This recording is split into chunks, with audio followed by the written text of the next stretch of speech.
Oops, I almost dropped that. Guys, let's create a full face makeup look using just drugstore products. We're starting off with this CeraVe moisturizer, and for primer we're going in with this Yardley primer. We're blending each product and leaving it for 3 minutes before the next one. Guys, I'm going in with this primer, set and refresh. Yardley is Yardley 3-in-1 setting spray.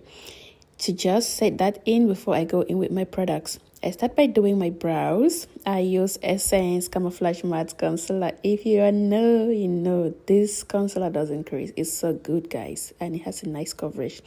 Then I just proceed to do my eyeshadow first before doing the rest of the face. These are beginners friendly steps.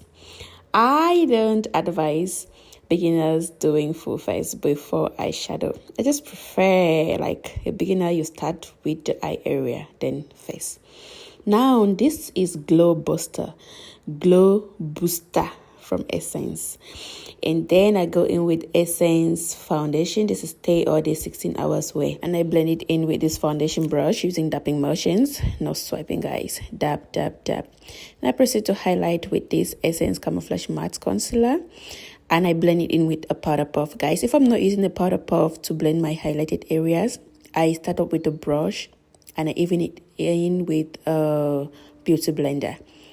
Yeah, a powder puff also gives a nice coverage. Then I proceed to contour, and I'm using Fit Me setting powder that is 2 shades darker than my skin. I proceed to use this Yardley London translucent loose setting powder to set my under eyes, like all the highlighted areas. Now I go in with some blush, just apply a pair of blush to bring back that warmth, and I go in with Fit Me powder for my whole face. I proceed to do my lips, guys, and that was it. I sprayed the final setting spray.